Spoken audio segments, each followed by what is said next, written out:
What up, guys? Welcome to the Son of Wonder. The Flash has just arrived, and I know what you're thinking.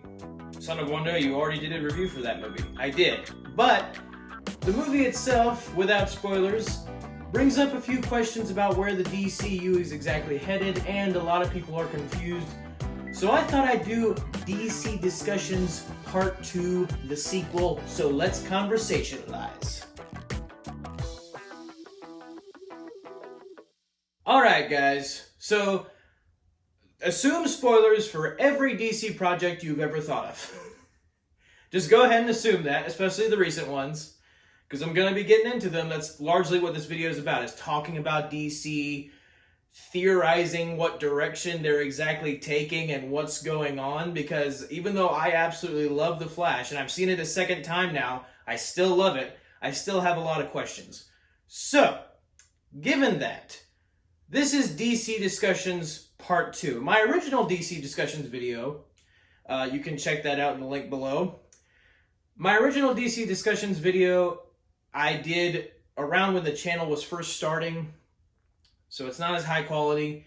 And it was later last year when some different pieces of news were coming out that Ben Affleck was going to be Bruce Wayne in Aquaman and the Lost Kingdom, and there were these rumors that Zack Snyder might be getting involved again in some of the DC projects. David Zaslav was taking over Warner Brothers, and Warner Brothers became Warner Brothers Discovery. So a lot of stuff was changing in Warner Brothers and DC, and that's around when Black Adam was coming out and Dwayne Johnson was talking about all the stuff like, the hierarchy of power is going to change in the DC EU. And of course, everybody just made fun of that because a change happened, just not the one he was thinking. So I made a video then called DC Discussions where I discussed the possibilities of the return of the Snyderverse. And I'm actually a big fan of the Snyderverse. I love Ben Affleck as Batman. I absolutely adore Henry Cavill as Superman. I love Gal Gadot as Wonder Woman. I love Jason Momoa as Aquaman. I think all of the Justice League was very well cast. So I did that video talking about my hopes for the Snyderverse coming back, talking about the different theories and possibilities that it could. Really excited when I did that video. And then Black Adam came out. And infamously, the most memorable part of the movie, even though I did think the movie was good, I liked the movie, but by far the most memorable part, I can't say memorable very well, memorable part was the post-credit scene where you see Henry Cavill return as Superman. I was stoked out of my mind when I saw that in theater. I was like, yes, we're getting Henry Cavill back as Superman. It seemed like my theories were coming true about the return of the Snyderverse. I was loving it. And then, I don't remember how long passed by, like a month, 2 months, I don't remember. Maybe less than a month. Henry Cavill's back as Superman, and he's not back as Superman. James Gunn's taking over the DC EU, turning it into the DCU. Gonna be making some announcements for future projects. We have those announcements. And Henry Cavill is out as Superman again. So, in short, all of my Snyderverse hopes and dreams were dashed upon the rocks. We're not getting the Snyderverse back. Everything is changing. And I was very disappointed, but unlike a lot of people, people's different perspectives and opinions I was hearing about, a lot of them seemed very angry about this. I was upset, but I wasn't angry, mainly because I could see a reason for restarting everything. I could see that, a version of this that goes well. The revamping, the rebooting, starting fresh with the characters. Because the DC EU was so mismanaged by Warner Brothers, I could see things needing a fresh start. Okay, cool. Then the announcements come for this year, at the beginning of this year. Literally, I think it was the end of January. James Gunn announces all the new projects coming in the DCU now, not DCEU. And if you have seen my video covering his announcements, again, I did it, around when the announcements were announced, I was thrilled. I was ecstatic. I mean, that's one of the times where I've been the most excited. After hearing all of James Gunn's new announcements, I was loving it. I loved that he was giving me Batman in Brave and the Bold. He was giving me Superman in Superman Legacy. And he was giving me John Stewart Green Lantern in the Green Lantern TV show he announced. Loved it. Then the year goes on. And because of all the new DCU stuff, I'm really excited. And I'm excited to see Shazam! Fury of the Gods. And I thought it was terrible. But that was like that's a very specific part of the DC world. I already wasn't a big fan of the first Shazam, unlike a lot of other people. So it being a bump in the road didn't concern me. We get to Flash, and I absolutely loved Flash. I thought it was awesome. There is so much stuff to love about that movie, but I've been really disappointed at the reception it's getting from the general public. I've been really disappointed because apparently it flopped in opening weekend, did not do as well as people wanted it to, and as far as the actual like critic ratings and audience ratings, they weren't nearly as high as I wanted them to be. This is very frustrating. I believe it's currently a 7.3 on IMDb, The Flash is, and I believe it's also an 85% audience score on Rotten Tomatoes and a 67% critic score. Those numbers are not terrible, but they're not as high as I wanted them to be because I love the movie, and I think that for a large part of the movie, it did live up to the hype. But a lot of other people didn't think so. And I think a problem that a lot of other people are having, or one of the many problems people seem to be having with this movie, is the ending leaves a lot of things ambiguous that we weren't expecting to be left ambiguous. And now I'm getting into spoilers for Flash, so be warned, fresh movie, but I am going to be getting into spoilers for it. The Flash ends with, Barry Allen as the Flash has messed up the timeline completely. There are all these different other universes now, blah, blah, blah. You see a bunch of different cameos from a bunch of different past iterations of certain characters. And it's awesome. And so that happens, and James Gunn had previously stated that The Flash was going to be the movie that transformed the Snyderverse into the DCU. James Gunn's new continuity that starts out with Superman Legacy and then Brave and the Bold and Green Lantern TV show and all that. And I was really looking forward to seeing how The Flash was going to do that, how it was going to transform the universe. And I see how it does it. I do. But it is still left very unclear. The worlds, like these different universes start colliding, but after certain events are settled, the universe kind of, it gets fixed a little bit. The multiverse gets a little fixed. And Barry Allen thinks he returns home, only to find that now George Clooney is Batman in the universe he went back to. So it's an awesome cameo, and I thought it was really well done. It was a really fun idea. At the same time, that doesn't really tell us what's next. Like, is Barry Allen in the DCU now? Is George Clooney going to be the new DCU Batman? I mean, he'd have to be older if he was going to have Damian Wayne. And then there's a post-credit scene in The Flash where Barry is hanging out with Aquaman, and they walk out of this bar together, and Aquaman is as drunk as ever, but even that post-credit scene doesn't really give you any more context as to what exactly is going on. Like, we know Barry messed up the timeline, and that's why everything is, mixed up. That makes sense. But as far as an actual clear direction for the DC universe, DC movie universe as a whole going forward, it does not give us a clear direction. It just, something crazy happens, and I guess somehow the DCU comes out of that. So again, I love The Flash, but now I am starting to get a little bit more confused. And what's funny is at the beginning of the year, when James Gunn made all those announcements, a lot of other people were saying, I'm really confused. What exactly is going on here? And I didn't get the confusion that much. I was just kind of like, oh no, James Gunn's rebooting stuff. Now I'm starting to get the confusion more. Because very recently, it was announced that James Gunn had said that Blue Beetle, the character of Blue Beetle, would be the first DCU character. And then he reiterates Superman Legacy is the first movie of the DCU. That is very confusing. I am not getting how Blue Beetle could be the first DCU character, but the movie of Blue Beetle doesn't, I guess, take place in the DCU? I don't know. That's where it gets really confusing. And I mean, there are a lot of possibilities after The Flash, especially with all the different cameos that happened and whatnot.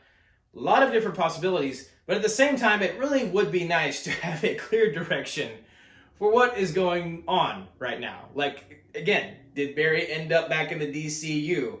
Is the DCU another universe now? How, like, is Barry gonna go to that one or something? Is the Flash even still gonna be around? Like, all the controversy with Ezra Miller would dictate that Ezra Miller's probably not gonna be the Flash anymore. At the same time, I think it's also been said by the director of The Flash, Andy Muschietti, that if they did do a sequel, they would not recast Ezra Miller. So it would, I guess, be the same Flash.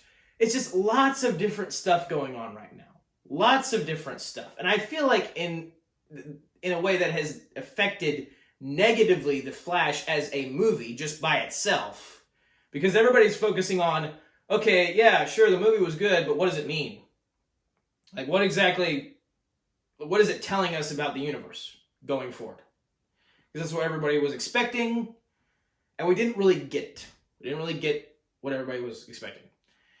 And we got Blue Beetle and Aquaman and the Lost Kingdom coming up. Those are the next two DC films, respectively, coming out this year. And I'm not excited for Blue Beetle. I was excited for Blue Beetle, but then I saw the trailer for Blue Beetle. Now I'm not excited for Blue Beetle. The trailer was so... It just was another generic superhero movie, or at least that's what the trailer made it look like. It did not do a good job of enticing me and drawing me into the premise of the story. It felt like plot lines of Venom with some Shang-Chi and some Iron Man all rolled into one, into a DC movie.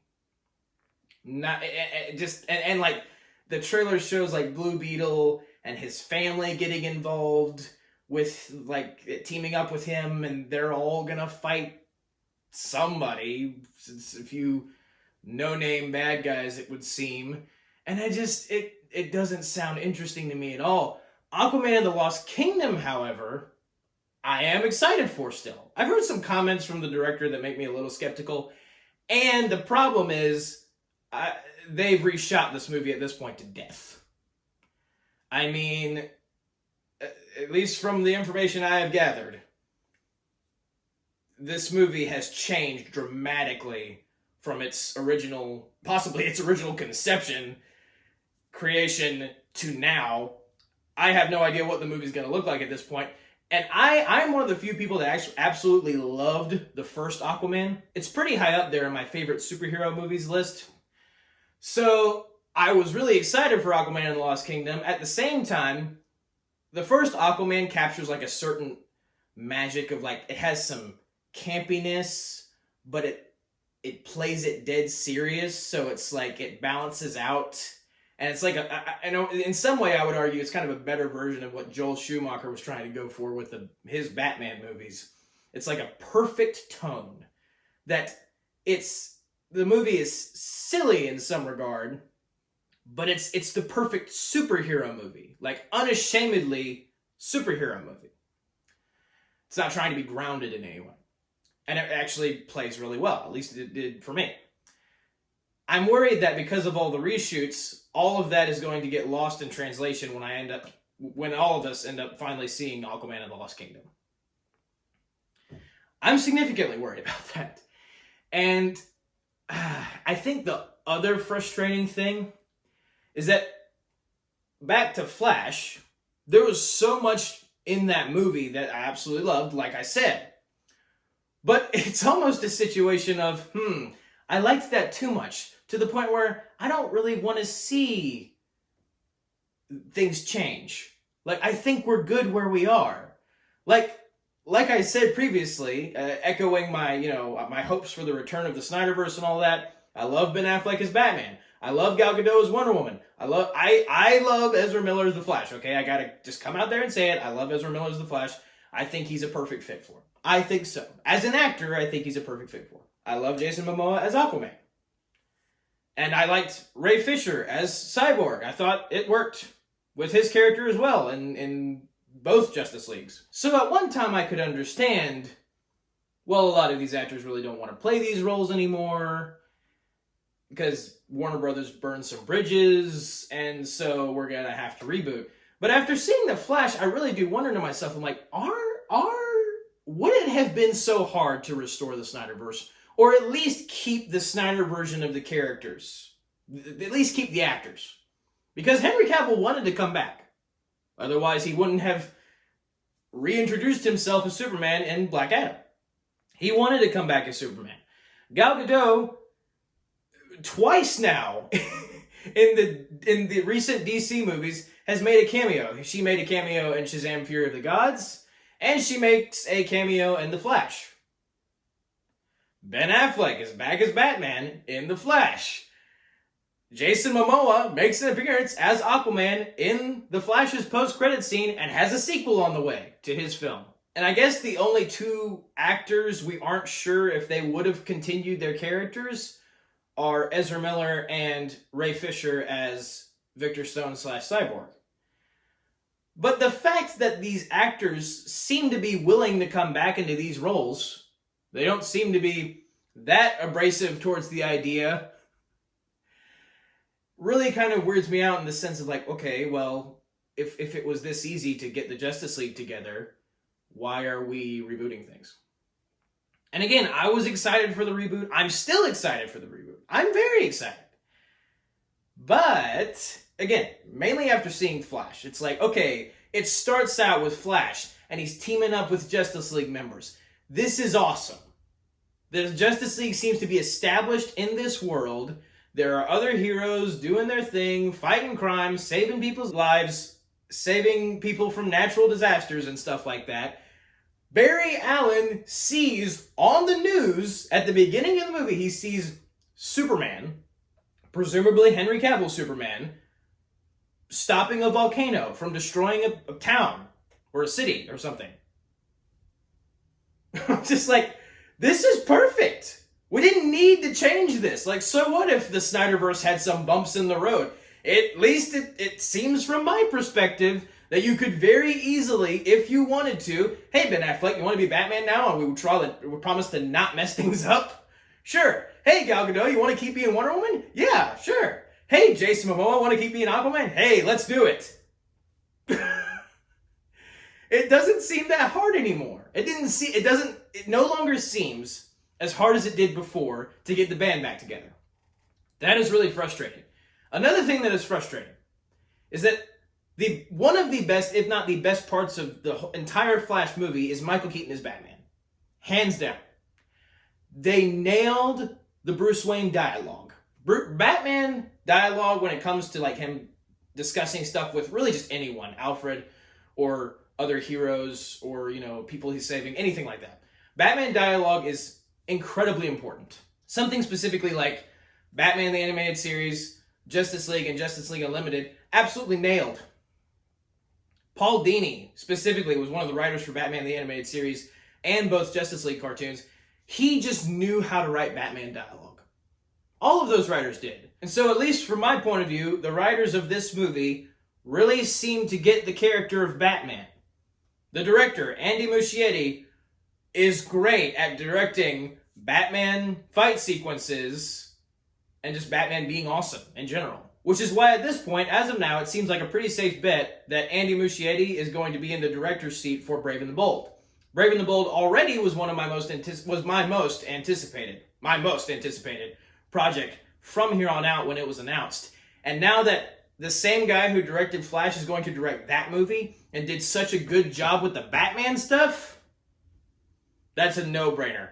I'm 10 times more excited now. Bring it on. Give it to me. That sounds awesome. Crux, though. Michael Keaton was so good as Batman that, okay, sure, if Ben Affleck doesn't want to be Batman anymore, and they had plans to keep Michael Keaton as Batman for the DCEU going forward, I would have loved that. Maybe not at the time I would have loved it, but after seeing Flash, I'm like, no, this would have been great. Because Michael Keaton doesn't even really feel like that much older of a Batman. Like, when he's in the suit fighting people, and even when he's not in the suit talking to Barry, I'm like, yeah, you're Batman. That's like, age really is not a factor here. It might be in other circumstances, but it's not here.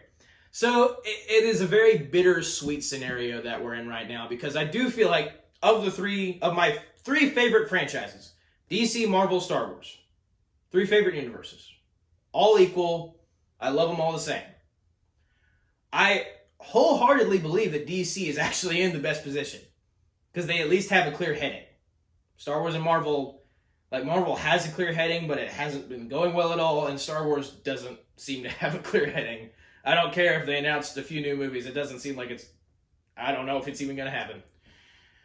And so I do believe DC's in the best position. At the same time, I also believe that I wish things were different.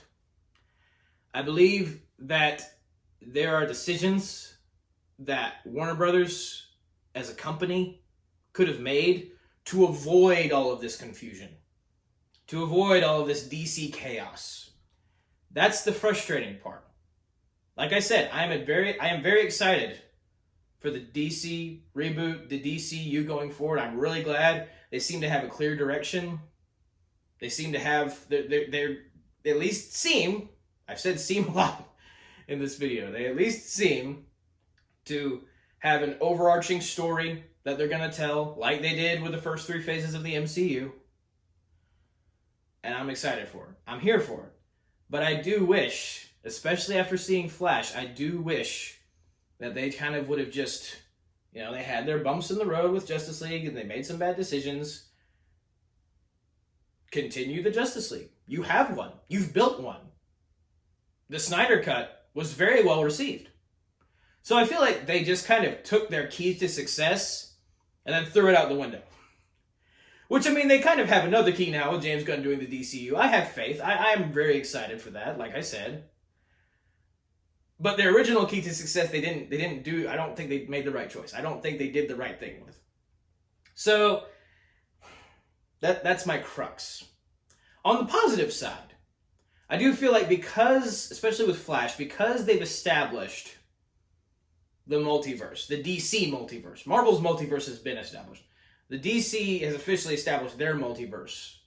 And honestly, as far as potential and possibilities goes, I would be more excited for the potential of DC's multiverse going forward than I would be for Marvel, especially at this point. Because even just with the cameos that were in The Flash, again, major spoilers, but Christopher Reeve Superman, Nicolas Cage Superman, the Superman that never even happened, George Reeves Superman, Christopher Reeve, George Reeves, similar names. You see Jay Garrick Flash, Adam West Batman. And so in my head I'm thinking, okay, well, you have all those different worlds. If you can include Adam West Batman in a world, then I'm thinking maybe somewhere in the DC multiverse, the DCAU exists. The DC Animated Universe. Specifically, I'm talking about Batman the Animated Series, Justice League, Justice League Unlimited, Superman the Animated Series, Batman Beyond, the DCAU. Because to me, that is the best version of the DC Universe, by far. Better than the comics. Truthfully, I haven't read many comics. And the ones I have read have been from the DCAU. So there you go. But I would love it if they tied in some of that. Like make one of these many universes the DCAU, bring animation into it, because we already know James Gunn's bringing animation into it. Because like the DCU project before the official beginning of the DCU, again it's weird, is Creature Commandos, which is going to be a cartoon on HBO Max, or I guess Max now. I don't know. It's all changing constantly.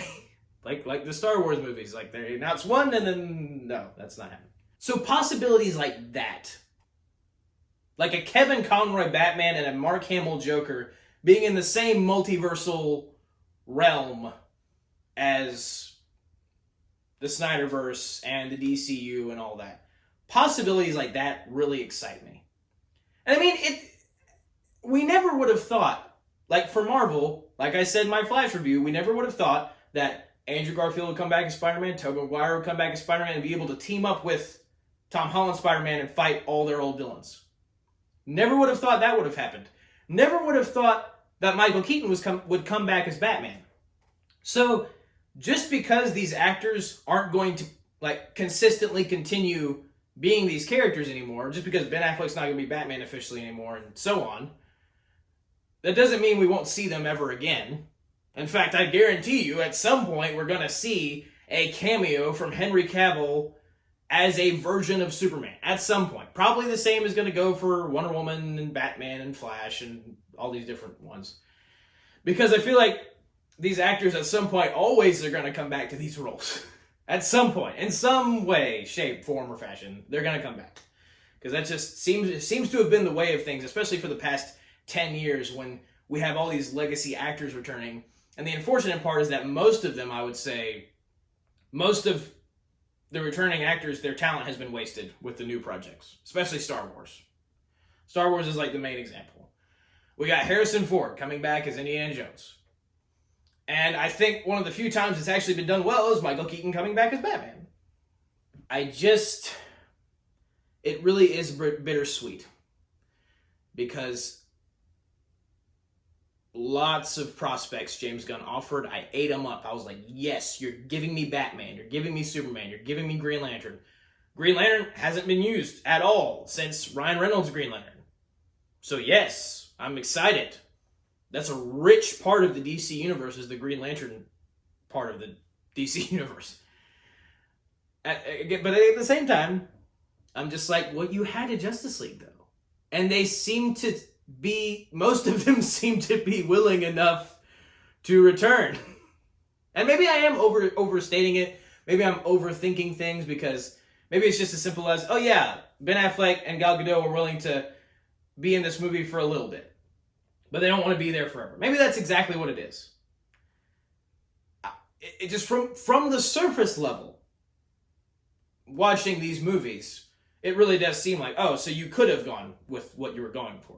Like, Henry Cavill was set to come back. And even if Ben Affleck didn't want to be Batman anymore, Michael Keaton would have gone back on. That was their original plan. Like, The Flash had multiple endings. And I'm pretty sure one of them was Michael Keaton shows up as Batman at the end of the movie. Henry Cavill shows up as Superman at the end of the movie. And I think you also have Sasha Calle as Supergirl at the end of the movie. Same girl who played her in the rest of the Flash movie. So I would have loved that. And it's even funny because when you see the Flash movie and you see Michael Keaton Batman die at the end, like his final death, before Barry officially realizes, like, oh, I can't go back and fix things without dire consequences. I feel like that a lot of other people are saying that this movie feels reshot to death and whatever. I don't think it feels reshot to death, but I can tell that the moment where Michael Keaton dies officially as Batman, I can tell that that was not meant to be the last scene you were going to see him as Batman. The way it plays out feels like we're probably going to see him later, but we don't. We see George Clooney. And so I would love to see the alternate versions of the ending for this movie. In fact, the director, Andy Muschietti, has said there is a 4-hour cut of The Flash. And I'm pretty sure he also said that before editing, there was like a 5-hour version of The Flash. Both of which I would love to see. Like, if they would release them on Max now, I guess, like they did with the Snyder Cut of Justice League, that would be awesome. And I feel like fans would really respond to that. I think so, anyway. So I think we're in a good place, but also a regretful place at the same time concerning the DC universe as a whole. We have set goals, set plans, which is great. That's great. But we had good stuff, though. And Flash, as a movie, I love, But concerning the DC plans, makes me like just a little bit less. Because it really feels like they threw the baby out with the bathwater. That's definitely bittersweet. We have goals going forward. That's great. We have a plan. That's awesome. But could we have made one with the stuff already established?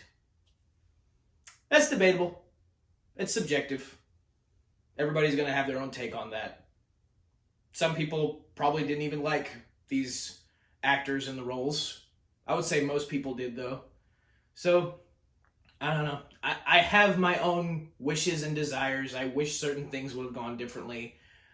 But I also have my own optimism and hope that what is going to come will be successful. I am a little concerned for Blue Beetle and Aquaman, though, because since Flash has not done very well at the box office so far, it could eventually, maybe, we'll see. It's not done very well so far, so I'm concerned for those movies, and other people have been too. It's like, is Blue Beetle and Aquaman gonna... I don't know. I think these ones might bomb. Maybe. The first Aquaman made $1 billion, but I think at this point people are so tired of the confusion of DC that they're not even going to see. Blue Beetle is an obscure character. Flat out. He is obscure. Not many average Joes are going to know who Blue Beetle is. And even if Aquaman made $1 billion, like I said, confusion of DC, coupled with the fact that Jason Momoa might not be Aquaman anymore, nobody knows. That one also has a high chance of not being successful because of those reasons and more. So I'm complaining about all this stuff. What do I think they need to do to fix it? Well, I think, one, first of all, James Gunn and DC both need to stop being so secretive. And that's not me as a fanboy being like, oh, I want to learn all of their secrets and their plans for the future. No. That's me as a fan seeing all of these other fans in this massive state of confusion of like, yeah, that we want more DC stuff, but we also want to know exactly what's happening. I think they need to clear some things up. And James Gunn has been very good about like, he'll debunk something when it needs to be debunked. He'll confirm something when it needs to be confirmed. I think we need to get a little bit better at it though. Like with the little things he's good at about it. But at the same time, I would at least like a little bit more context. Like, what exactly is the plan? Does this mesh together? Why are we getting two DCU projects, Creature Commandos and Waller, before we get the official beginning of the DCU in Superman Legacy? Why is Blue Beetle the first DCU character, but the first DCU movie is Superman Legacy? I need them to explain that a little bit better. I think if he sorted those things out, us fans would be a little bit more like, oh, okay, I see what you're getting at here. I see where we're going better. And it might even make some fans more willing to go see the movies, even if in the grand scheme of things, they might not matter as much. Just if James Gunn and DC were a little bit more like, okay, here's what we're doing in a less confusing way. And I feel like the timing of like James Gunn saying, yeah, Blue Beetle's the first DCU character, the timing of that, like being around when Flash is coming out and the ending of that movie also confuses people more. I think that was bad. That was bad timing. That was not a good time to say, oh, by the way, Blue Beetle's the first DCU character, but Superman Legacy is the first DCU movie, and we're having two DCU projects before Superman Legacy, but don't worry, Superman Legacy is definitely the beginning of the DCU. What? That's a hard sell when your universe has already been in shambles before, and the fans have learned not exactly to trust the studios. So yeah, that if they cleared it up more, I think things would at least be better off than they are currently. Other thing I think they could do to address certain criticisms and concerns, many of which are valid, that some fans and just people in general have for the DC universe, I think is to be more honest, honestly. I think, especially when it comes to studios and businessmen and all these different things, when you have a business and you make certain decisions and people aren't happy with those decisions and they're genuinely bad decisions, people like to just sugarcoat it. The studios like to sugarcoat it. Like, well, we'll say this in a certain way to be like, well, yeah, this was a little bad, but we did this because, or but we're going to do so and so. So, case in point, Ezra Miller has done some pretty terrible things. This is true. And a large part of why a lot of people didn't want to go see Flash was because of the stuff that Ezra Miller has done. And mainly because the studio still allowed the movie, I guess, to be either released or it seemed like they were going to keep Ezra Miller as the Flash. Like, in some people's minds, we can't go see the Flash to support Ezra Miller. I don't really agree with that sentiment, but I can understand the fact that people are upset more so at the studio for not really acknowledging how bad the allegations are against Ezra Miller. So I think if they were just a little bit more honest, like, well, yeah, Ezra Miller's done some pretty bad things, but we genuinely think he's a great actor for The Flash. Be more honest. Also, The Flash, infamously, bad CGI. Really bad. Even my second time watching it, I still loved it, but even more so I noticed, like, ugh, those babies are not real. Those are not real babies. I could, like, my hand could phase right through some of this stuff. It just does not feel real at all. So, the director has said that apparently that stylization was intentional, that it was indeed stylization for at least the Speed Force scenes. But the babies, like, really? Like, you couldn't have made them look a little bit more real? And I had heard that before watching the Flash movie the second time. And my main crux against that statement is that, yeah, there are times when he's in the Speed Force and these crazy things that he's seeing don't look real at all. They look like bad CGI. But when he's in the grocery store looking at his mom and he's in Speed Force mode, she looks like a person. Because they had her on set. They didn't need to, there was no reason to digitize anything. So I just wish that they would be more consistent. Like, oh, well, that was intentional. Like, well, you did it over here. Like, maybe in some cases it was intentional. But I don't believe that for all the cases. Like for the babies. Like, I don't believe that that was intentional to have that bad of CGI that baby doesn't look real at all. So again, in that case, be more honest. Be honest with us. It was bad. I don't know what went wrong. Just tell us what went wrong. I mean, do you know what went wrong? I don't know. And just in general, I wish the studios would be a little bit more understanding of the criticisms and concerns that people have with certain things. And that goes for all studios, not just DC. It goes for all studios. And I wish they would be more honest about when they made a mistake. Because they can make mistakes, lo and behold.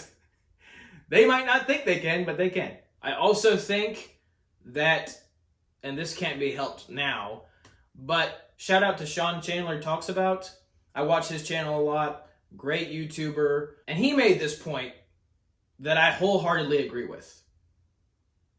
They should not have made the new announcements and just said that, hey, all of the DC stuff we have now is kind of just gonna fall by the wayside.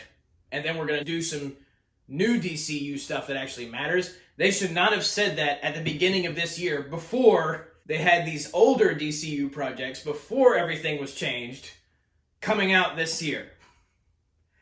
Should have announced it afterward.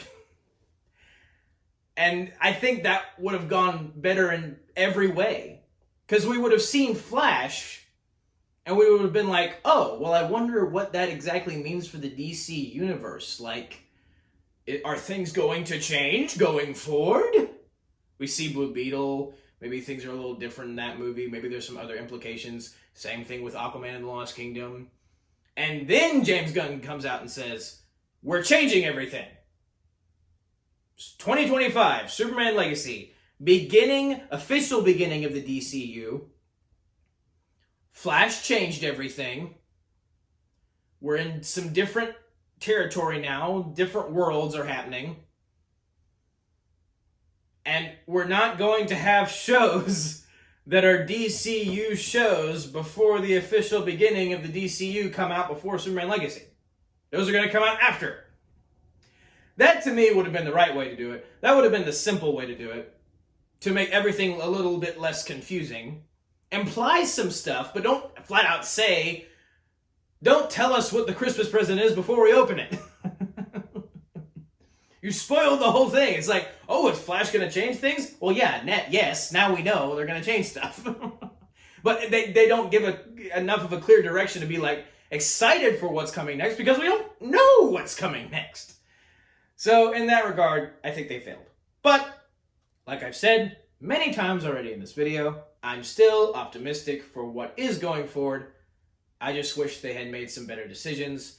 And I also wish they would be a little bit more honest about stuff that has gone on, stuff that is going on, and stuff that will be going on. So that is my DC Discussions Part 2, the sequel video. Boy, was I wrong in my first video.